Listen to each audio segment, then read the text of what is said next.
to give it a few minutes for y'all to connect.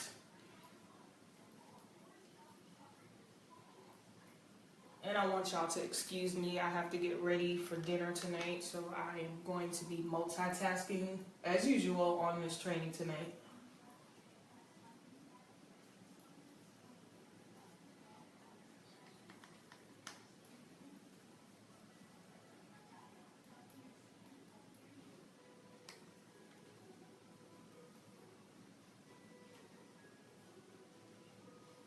Just a few more minutes. Hey, Will. See you join in on the training. Just a couple more seconds, and I'll get started.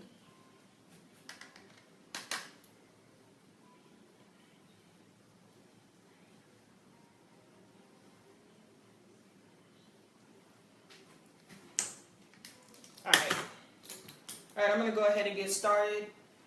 So, hey Team DSF, this is your girl Tanaya-Marcia Silhouette, and this is your Team DSF weekly business training. And like I said, I am going to be multitasking while I do this training this week, so bear with me as I do my makeup. But anyway, this week I want to discuss how to prepare for corporate events that are out of state, and like some things that you need to do to get yourself going. Can you pass me my phone, please? Oh, I'm waiting on that. So most, if not all, thanks, network marketing companies, they have out-of-state corporate events that are recommended for you to attend. And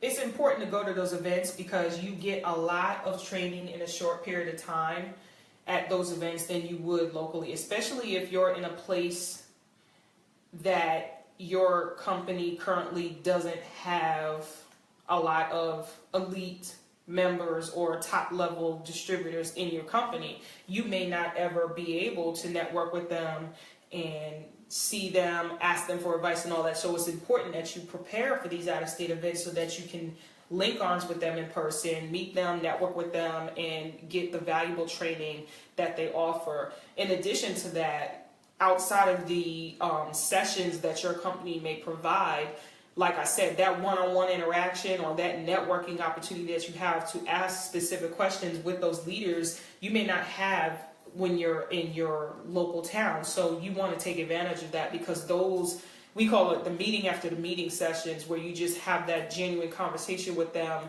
you know, at the bar or at a restaurant or whatever. Those are valuable to you helping to grow your business. We usually get a lot of great nuggets and advice from our leaders during those times, and you cannot put a price tag on that. So how do you actually prepare for those events? You know, what are some of the things that you need to look out for when you're planning on attending these events? Well, one, you need to know, of course, when the events are. Your company, I'm pretty sure, has a calendar that they publish and they put out to you guys. Hey, our next corporate event is going to be on X date, you know, at X time, and it's usually probably over a weekend. Hey, Lance, what's up?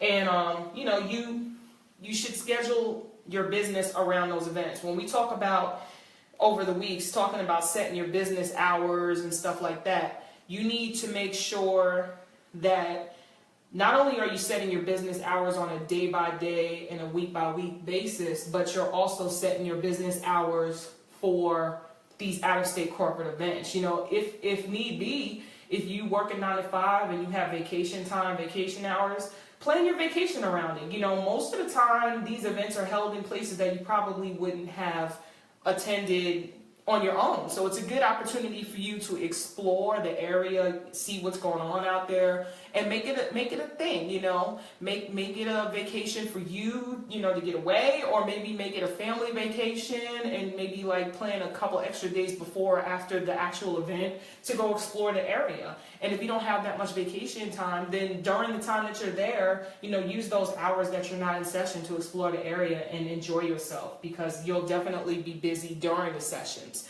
But it's important that you set your business hours to accommodate these out-of-state corporate events, because your company is putting them together for a reason. They have a purpose, and there's nothing like that. And each one will be different, you know. So that means that you have to budget.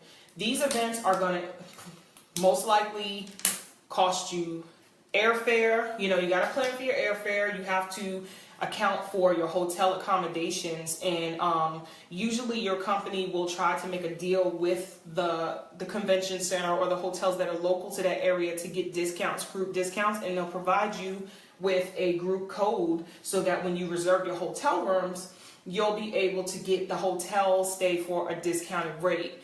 With that being said, most of the time when they do those group rates, that means that you're probably going to have to put a deposit down on that hotel, which is equal to usually 1 day's stay.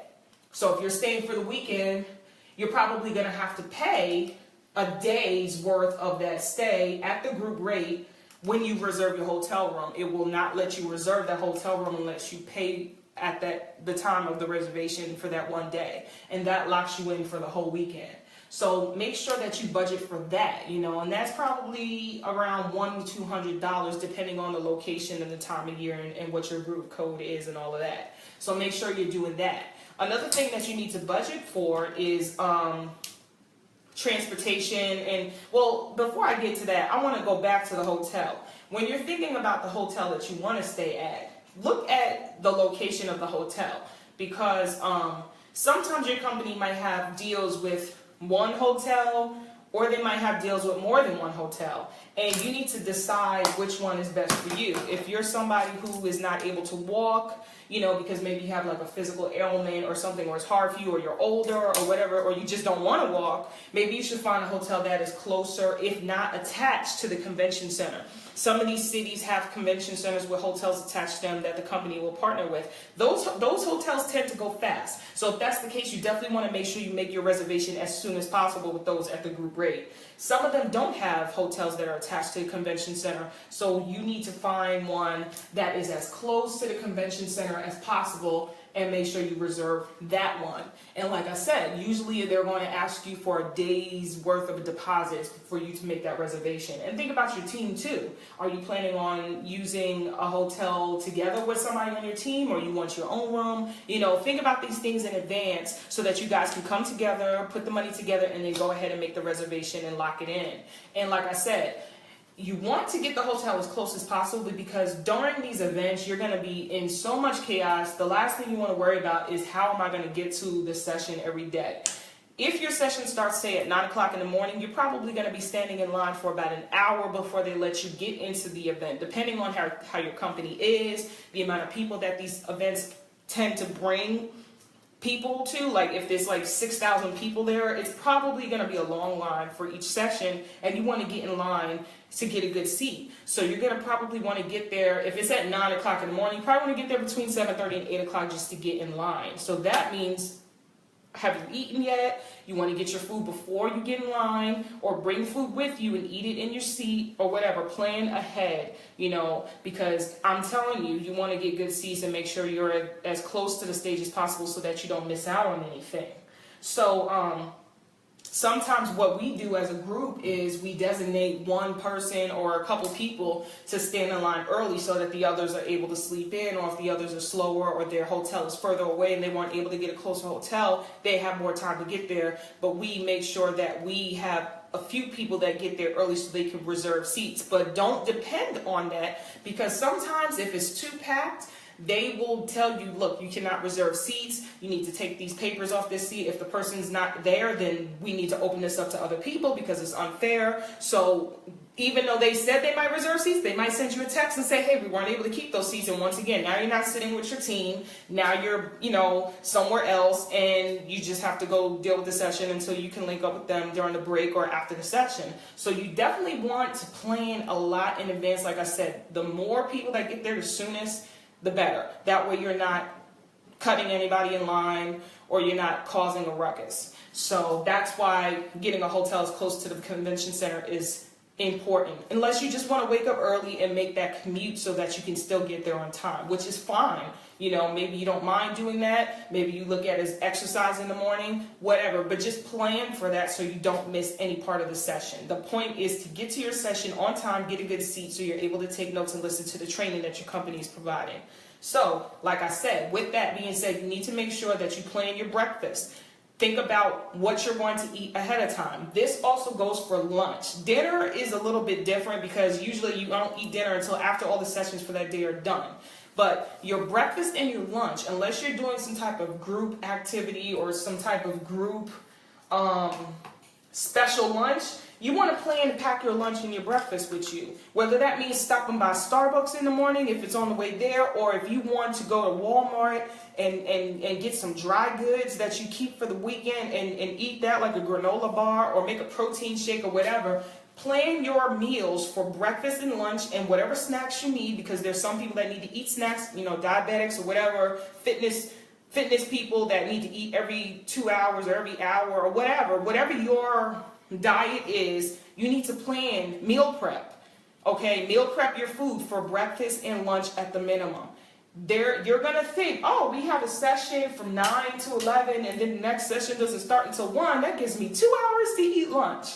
Well, guess what? Those 6,000 people that are in session with you, they also need to eat lunch. And yeah, you might have a food court plus some stores outside and whatever that are there. And you might think they can accommodate y'all. And they can, but it's still going to be a long wait before you actually even get to order your food. And then by the time you get the food, it's going to be a wait. And then by the time you're done eating the food, it's going to be a wait. And then by the time you're done and you're getting up to go to the next session, you're standing in line once again for an hour to get to the next session. So do you really want to spend 2 hours fighting people to get in line to get food? Get out of your other session, get in line to get your food, eat your food, find a seat with your team, eat it, converse, network. You know somebody's going to stop you. When are you going to have time to pass out business cards to these other distributors that you're networking with if you don't even have time to eat? So what we normally recommend is you plan your meals, bring your lunch. I don't need to sit down for lunch. I could do that at dinner. Bring your lunch, eat your lunch real quick. 10, 15 minutes, eat a sandwich, you know, whatever. Or maybe I'm eating during the session. So I now have 2 hours blocked off to do whatever I want. And you know what I'm going to be doing? I'm going to be going around networking and passing out business cards to other distributors to build with them. That's what that's for. And hopefully they're in the right mindset as well, and they want to do that with me, and they're not trying to rush to get something to eat, you know, but they network with them and talk to them and then make it back in line to get to my next session. And then once the sessions are done for the day, I can sit down and relax now at dinner and have all night to eat dinner because there's nothing else going on besides that. And when I'm done with that, then I can continue to network with people until it's time for me to shower, go to bed, and do whatever else I want to do. But the thing is, during the day, you got to have that business mindset, and you have to understand that what you think is going to happen if you've never been to these events is probably not what is really going to happen, because accommodating that many people in any kind of convention center, yeah, they're set up for it, but it's not a smooth process, especially for people who have never done it before. They're going to be frustrated, disappointed, and they're going to think, oh man, I couldn't even just sit at a restaurant like I normally do. No, you can't. Now, if you're getting there early, you might, but just because you do one day, it doesn't mean that you will the next day. You know, so do you really want to take that risk, or do you just want to have a plan and be able to control your situation by providing your own food and snacks and just using that time for better things that are going to help you grow your business, i.e. networking with the leaders in your company that you don't see on a regular basis in your city, so that you can get those nuggets that they're giving out for free and build those relationships with them that are priceless during that 2-hour lunch period. You know, because that's what they want. That's what they're there for. They know people are going to stop them. They're like celebrities in your company. They know people are going to stop them while they're eating. I mean, I wouldn't stop them while they're eating, but some people would. But if they're in the hallway walking, I'm stopping them and I'm picking their brain and I'm asking them, how did you get to where you are? And even if this isn't a good time to talk, please take my business card. Do you have your contact information? Let's share information and plan for a later date when we can link up and I can pick your brain and you can help mentor me in my business. And they usually respect that. that because they say, hey, I gotta go, but I'll take your information, and they'll call you, or you call them, or they'll, whatever, you figure it out, but that's what they're there for. They know people are going to pull them to the side. So I think that's a better use of your time. That's what I do. And it's better doing that than what I've seen. And sometimes it's unavoidable, but sometimes when you get up to use the bathroom during sessions, people will pull you to the side and do the same thing, especially when you become a leader in the company. But, the downside to that is that you're missing the session. So would you rather miss a session to talk to somebody, or would you rather, spend your lunch hour talking to somebody and still be able to catch the session? You know what I mean? Some things you can't change, but if you can plan it out for those breaks, like those lunch sessions and stuff, like those lunch meetings or whatever. So go ahead and pack your lunch and meal prep and be good. And you probably save more money that way anyway, because you're going to be spending so much money on other things. The last thing you want to do is spend your money on overinflated fast food that you don't even like because it's conveniently located in the food court when you could have made healthier choices by getting a sandwich at Walmart the night prior or whatever. So with that being said, what else are you going to be spending your money on? Well, account for, like I said, those dinners. Sometimes your team will try to get together, most likely at night, and do dinners together because maybe your team is spread out across the country and the world, and you don't see even your own downline or your upline on a regular basis if they're not all local. So you want to have a team dinner, or you want to just get together with people. That's fine. Well, that's going to cost money. If you're not used to eating out a lot, you might not be used to spending $50 to $100 per meal for a whole weekend every day. So make sure you have enough money to do that so that if you want to, you're able to participate in these things like that and not feel stressed out because you're wondering if you're going to be able to pay your bill. A lot of us new distributors don't have a lot of money coming in from this business, and they're going to be using money from other places. So you got to budget for that. So, if you want to do that, that's up to you. If not, that's definitely not an obligation. That's just something that people socially like to do at these conventions. So just budget for that. Another thing that you want to budget for is your company products. Most companies require that you purchase a certain amount of products every month to maintain your overhead or maintain your volume so you qualify for commissions. And plus, if you're really serious about your business, you want to be a product of the product. So you're most likely using your products anyway. Well, I know with my company, and others are probably the same, when you purchase from your own store, you get credit for that in your back office. And so our monthly overhead is $200 personal volume, and that can come from me and any customers that I personally enrolled. So on the months that I'm doing my conventions out of state and I purchase those same products at our store that we have on site at the convention, that qualifies towards my personal volume. So usually I just manually buy the products on site instead of waiting for my auto ship, and I let my auto ship run the next month. Unless I still keep it for this month just in case I miss something. But if I find that I've gotten everything for the month, then I just let it run for the next month. So that's already in my budget every month, and I already have, budgeted for that. But now I just add it to my convention budget and say, hey, I'm going to buy this on site, and maybe some extra stuff for samples and giving to people or helping me relaunch my business. So just make sure you have money set aside to purchase products, especially if your company is doing a debut of a new product. Sometimes they'll wait for their conventions to debut a new product, and you want to have money to be able to purchase that because it might not yet be ready on your website. A lot of times in my company that's happened. They've debuted a new product and you can only get it in the store at convention. And the people that weren't able to make it had to wait like a couple months before they were able to purchase it through their back office. But since I was there at the event, I was able to purchase a couple, of those items on site. And if I didn't have the money, I would have lost out on that opportunity. So make sure that you have money set aside for that. Another thing that you want to budget for are promotional items that don't count towards your volume. Those are things like t-shirts and rolling bags and, just promo stuff like a jacket with the logo of your company on it, makeup kits, whatever. Anything that your company doesn't sell as part of their opportunity, but it's more like just to maybe feel good, branding, or like, morale boosting things, or even business tools like business cards or like, notepads, whatever, stuff that your company's not selling to customers. They're selling to you as a business owner. Those things don't count towards your volume and you growing your business as far as your volume is concerned, but they help you grow your business in other ways, kind of like admin purposes, like I said, where you can just, now I have a book that I can take notes in that has the logo of my company on it or whatever. Those things are kind of expensive, so you want to make sure you have some money set aside if you want to purchase those things. You don't have to purchase those items. But most of the time you might see something, it's an impulse buy, and if you want it, have the money to get it, just know that that's out there.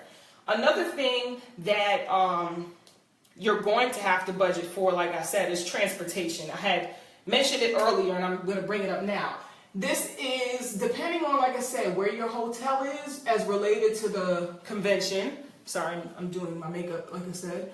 Where your hotel is as related to your convention center. If you have to walk, then your transportation is your feet. But if you prefer to take a cab or Uber or, a rental car, whatever, gas, you're going to have to budget for that. Make sure that you think about the whole trip. Also, make sure that you think about how you're getting from the airport to your hotel when you first arrive, and vice versa when you check out of your hotel. How you're getting from your hotel to the airport. Are you taking super shuttle? Are you taking an Uber, a taxi, a bus, a train, whatever? That's going to cost money, and that does add up, especially if you have a lot of bags or you have a lot of people in your group. You have to think about that and who's going to pay for that. And all of this stuff, like I said, you're writing off on your taxes as a business owner, but you need to have that money right there so that you can do it, or else you're going to find yourself in a weird predicament. And most people forget to think about it. All they think about is hotel and flight and food, but they forget the smaller things that add up over time. So make sure you have that planned in your budget. And once again, if you do require transportation to and from your sessions, make sure you account for that when you're trying to calculate how much time it's going to take for you to get to these sessions in order to stand in line in order to get good seats. So you definitely want to consider that. Now, what should you bring with you into your sessions? I told you, I think you should bring some snacks because some people get hungry. And like I said, if you're a diabetic or, if you're meal prepping and you have fitness goals and you're boosting your metabolism, you're used to eating like 2-3 times every couple hours or whatever, whatever your eating schedule is, bring some snacks because some of these sessions are like 4 hours long and you want to make sure that you don't have to run out. You shouldn't run out just because you're hungry. You should just have the food with you unless it's a medical emergency or whatever. So definitely bring that. And speaking of medical, pack some medicine for you. If you are prone to headaches or you think you might get a headache, bring some aspirin or whatever headache medicine you think you need, or if you have medications that you're prescribed that you need to take at a certain amount of time and it doesn't need to be refrigerated, make sure you have that medication on hand with you so that you're not putting yourself in a dangerous situation. Also, if you make sure you have like wet wipes and, just hand sanitizer, small things. If you find you're touching things all over the place, you're around all these people, bring some airborne or whatever, just to keep yourself protected. Now, another thing is bring water. Definitely bring 1 to 2 bottles of water per session so that, you're not dehydrated.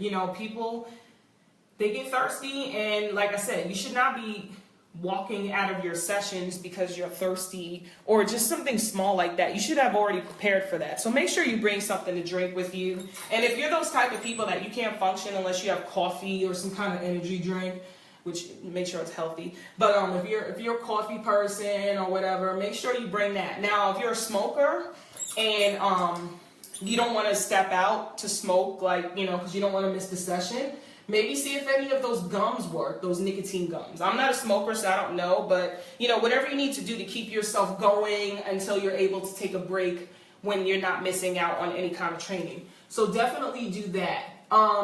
Another thing is make sure your cell phone is properly charged. And if you're like me and you like to take notes on your iPad, make sure that your iPad is charged every session. Okay, bring your charger with you, because when you go on break and you're like, during lunch, you can go ahead and plug it into the wall. But during a session, you're not going to have a seat that's next to an outlet. The only people that are going to have outlets are the people that are standing in the back. And if you're standing in the back focusing on charging your phone, you're probably not paying too much attention to the session. So what you need to do is plan ahead, make sure your phones are properly charged, your iPad or your laptop or whatever you're taking notes on, if it's electronic, is charged in advance, and if need be, bring like a portable battery pack or a juice pack for that device, so that if you do need to charge it during a session, you can do it in place instead of having to get up, go to the back and search for an outlet and fight people, or go outside and then you're missing the session that you're supposed to be sitting down taking notes for in the first place. Don't worry about live streaming or whatever. We don't know. We're not live streaming on these sessions. These sessions are usually done by elites or top people in your company, and they probably don't want you live streaming. It's one thing to take photos and post it and stuff like that, but I would not recommend live streaming these training sessions, because most likely they're going to tell you no. But if you decide to do that anyway, I hope you have a charger, and I hope your phone doesn't die, because I would not want you to miss out on important information for your business because you're trying to find a wall outlet. That is ridiculous. So plan ahead for that. Now, let me double check here. Another thing that you need to remember when you're buying all of these products and stuff like that, make sure that you have somewhere to put them. You have your carry-on luggage and you have your luggage that you're going to check if need be.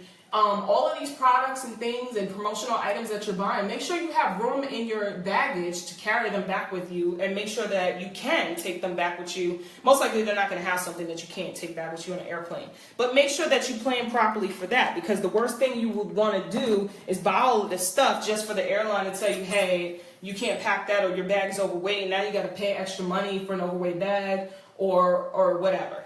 So make sure you plan for that as well, because the stuff that you came with, you're going to leave with a lot more, Now, how to make the most of your trip, like I said, if you don't get a lot of vacation time, make this a vacation for you. Find out what's going in the area, explore the area, ask somebody who lives there or has been there before, or get on the convention center's website, because they usually have attractions, and so does the hotels, attractions and things to do in the area. So if it accommodates that time frame that you're going to be there and it makes sense, then maybe you can explore the area so that you're getting more for your money. This is supposed to be a fun event. It's definitely expensive. One of the things that my upline has recommended is that the money that you make from this business, especially at the beginning, you put aside for events like this. You don't spend the money. You get these bonuses at the beginning and these, your first residual check or whatever. Take that money that you earn from this business and put it back into your business in the way of savings, so that you can plan for the next corporate event, so that you're not having to budget so much from your 9-to-5 or your other source of income. You can take what you've earned from this company to use to pay for these events. Flights are expensive.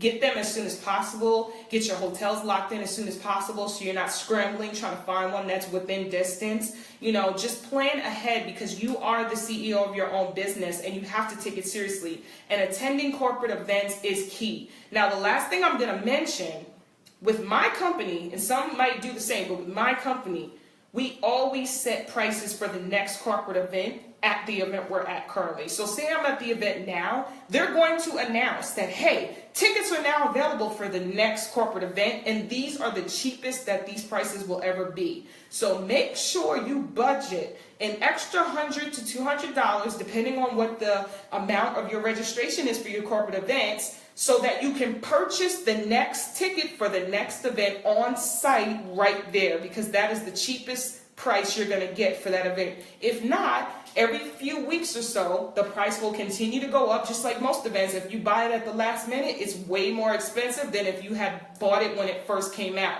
For us, it's usually $79. But if I waited to the last minute, I would have to pay almost $300 for the same registration fee. So make sure you budget to buy your next event's ticket, So, and tell your downline to do the same. That is important. Those are those unforeseen expenses that pop up, like, oh man, I wish I could participate in that. Or maybe you want to donate to a charity that they're promoting out there. Or maybe you just want to splurge on something. Put a cushion in your budget for these unforeseen things, and make sure you have that. So I'm gonna end it there. I hope this was informative. I'm sorry that, like I said, I'm multitasking. I'm about to go to dinner. But this is your girl, Tanaya-Marcia Silhouette.